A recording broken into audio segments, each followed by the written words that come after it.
Cześć! Dzisiaj pokażemy Wam, dlaczego samochody elektryczne powinny być tańsze od spalinowych. No bo wiecie, producenci, lobbyści elektryków wmawiają nam codziennie, że auta elektryczne to taka niesamowita rewolucja technologiczna, że fabryki samochodów musiały się przestawić na niemal futurystyczną, niespotykaną dotąd nigdzie technologię produkcji i wydać na to miliardy. A jak jest naprawdę? Sami zaraz zobaczycie. Pokażemy Wam dwie fabryki silników tej samej marki. W jednej montowane są spalinowe silniki sterocylindrowe, w drugiej silniki elektryczne. Zróbcie sobie kawę, przygotujcie ekologiczne chipsy bez GMO, powyłączajcie zbędne żarówki i sami ocencie, która to technologia produkcji jest bardziej skomplikowana i który silnik jest bardziej złożonym produktem, spalinowy czy może ten rewolucyjny, elektryczny. Zwróćcie też uwagę na liczbę osób biorących udział w procesie produkcyjnym w obu fabrykach, bo to może być ciekawe. I pamiętajcie, że pokazujemy prawie wyłącznie produkcję samych tylko silników, bo montaż całych samochodów zajmuje znacznie więcej czasu.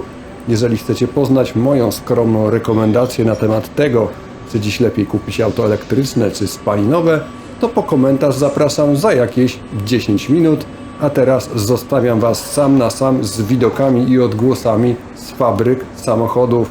Zaczynamy!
No i jak Wam się podobał montaż silników spalinowych?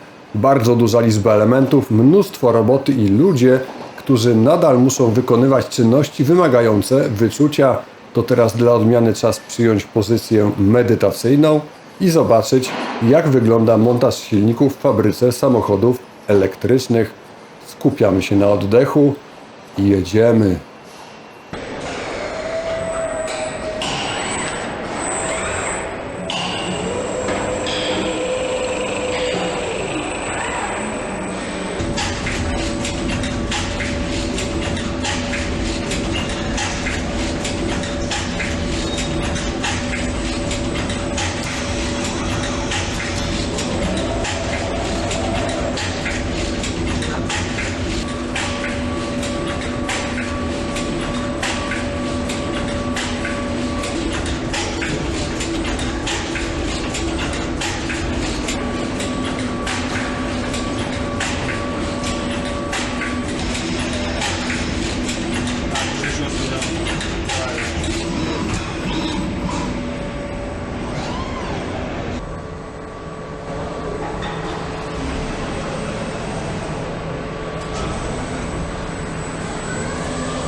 Oglądajcie sobie jeszcze montaż silników do samochodów elektrycznych, a ja mam dla Was obiecany komentarz. Myślę, że bez trudu zauważyliście ogromny kontrast między stopniem skomplikowania procesu technologicznego na liniach produkcyjnych aut spalinowych i elektrycznych. Silnik elektryczny jest na tle spalinowego ekstremalnie prostą maszyną, której działanie zrozumie każdy, kto choć trochę pamięta z fizyki w szkole, potrafi zacisnąć pięści i wystawić kciuki. Silnik spalinowy to zupełnie inna bajka, owoc dziesięcioleci prac badawczo-rozwojowych, tysięcy godzin testów i symulacji. Jego zaprojektowanie wymaga rozległej wiedzy z bardzo wielu dziedzin nauki. Jako maszyna osiągnął niewyobrażalny kiedyś stopień zaawansowania. Tymczasem silniki elektryczne prądu przemiennego, stosowane w dzisiejszych elektrykach, znane są od lat, a najbardziej zmieniło się ich sterowanie.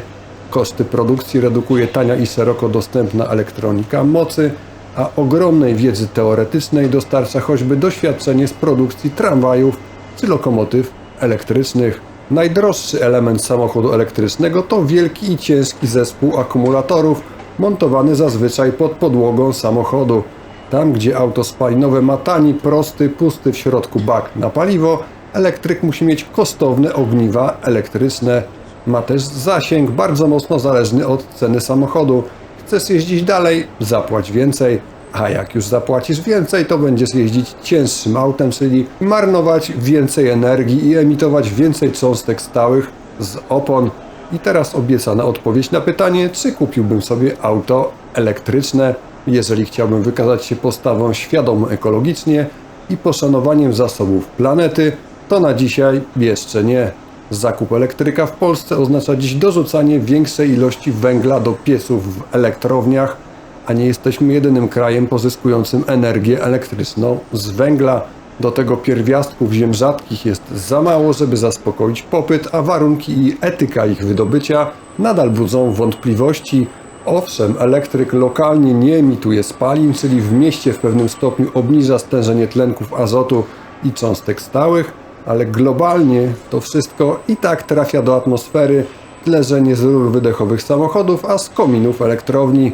Chyba że ktoś ma fotowoltaikę, ale w miastach jest za mało miejsca na wystarczającą wydajność baterii słonecznych do naładowania wszystkich samochodów, gdyby ktoś chciał lub kazał wymienić je na elektryczne.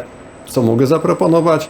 Zacząłbym od doprowadzenia ciepła systemowego do domów jednorodzinnych z piecami opalanymi węglem, które dziś składają się na niską emisję w miastach. A jeżeli chodzi o samochody, to na szczęście rozwiązanie już istnieje, a nawet dwa. Jedno to hybrydy z możliwością ładowania z zewnętrznego źródła energii elektrycznej. Mają znacznie mniejszy akumulator, więc szanujemy zasoby naturalne planety. Do tego możemy korzystać z całej pojemności tego akumulatora, bo jak się rozładuje, włącza się silnik spalinowy i bezpiecznie jedziemy dalej. W mieście jeździmy na prądzie, a na trasie na benzynie i w ten sposób korzystamy z zalet napędu spalinowego i elektrycznego, minimalizując ich wady. W aucie elektrycznym dla odmiany musimy przepłacać za rezerwę pojemności akumulatora, która pozwoli nam nie stanąć w polu i nie czekać na lawetę lub transport z agregatem prądotwórczym. Innymi słowy, nigdy nie wykorzystujemy pełnej pojemności akumulatora elektryka, za który zapłaciliśmy. Ktoś zaraz powie, że w samochodzie spalinowym też mamy rezerwę paliwa. No mamy, ale o ile w autach spalinowych dopłata za większy bak to kilkaset złotych, o tyle dopłata za kolejne 100 km zasięgu w elektryku. No sami wiecie, że to nie jest tanie. W hybrydzie plug-in możemy bezpiecznie wyjeżdżać prawie cały prąd, maksymalnie wykorzystując inwestycje w akumulator trakcyjny. A drugie rozwiązanie, ono jest znacznie prostsze. Chodzi o auto z normalnym silnikiem spalinowym, ale zasilane wodorem. Nie żadne ogniwa paliwowe za miliony, tylko zwykły silnik spalinowy. Co więcej, będzie to niedrogi silnik spalinowy, bo ani katalizator spalin, ani filtr cząstek stałych raczej nie będą potrzebne. Spaliny takiego napędu to para wodna. Mamy więc przynajmniej dwa rozwiązania alternatywne dla samochodów elektrycznych. Jedno dostępne na masową skalę, drugie w fazie jeżdżących prototypów. To, co jest dopiero w drodze do popularyzacji, chociaż jedno takie auto już kiedyś było, a drugie pojawiło się właśnie w ofercie, to samochody elektryczne z małą, tanią i lekką baterią wystarczającą na pokonanie realnego zasięgu około 100 km jazdy z małym spalinowym agregatem prądotwórczym. To pierwsze auto to BMW i3, a drugie Mazda MX-30, taką hybrydą szeregową, która może jeździć bez uruchamiania silnika spalinowego. Jeździ się równie przyjemnie co elektrykiem, a auto jest w miarę lekkie, a po rozładowaniu akumulatora bez problemu dojedzie samo do punktu ładowania. Za to na autostradę zupełnie się nie nadaje i o tym warto pamiętać. Nie każdy rodzaj napędu służy do wszystkiego i tak też powinno się go wykorzystywać, czyli elektryki do miasta, spalinowe lub hybrydy na trasę. Chociaż jednak to nie jest takie proste. Po okresie marketingowego zauroczenia autami elektrycznymi nadeszły bowiem oznaki długo oczekiwanego otrzeźwienia. Norweska firma żeglugowa wprowadziła zakaz wjazdu samochodów elektrycznych na swoje promy. Z oczywistej przyczyny ogromnego ryzyka pożarowego, jakie występuje po zapaleniu się elektryka. Chcecie konkretów? Proszę bardzo. Auto spalinowe da się ugasić 2 tonami wody i ogarnie to jeden zastęp straży pożarnej w rozsądnym czasie. Istnieją też specjalne plandeki, którymi wyposażeni w maski tlenowe strażacy mogą przykryć płonący samochód i w ten sposób go ugasić. A jak wygląda pożar auta elektrycznego? Tutaj potrzeba kilku zastępów straży pożarnej i nawet 50 ton wody. Główny problem polega na tym, że pozornie ugaszone już auto elektryczne znowu zaczyna się palić. Kolejne gaszenie i po chwili kolejny pożar. I tak nawet kilka godzin. 2 miesiące temu strażacy z Pensylwanii zużyli do ugaszenia Tesli 45 000 litrów wody.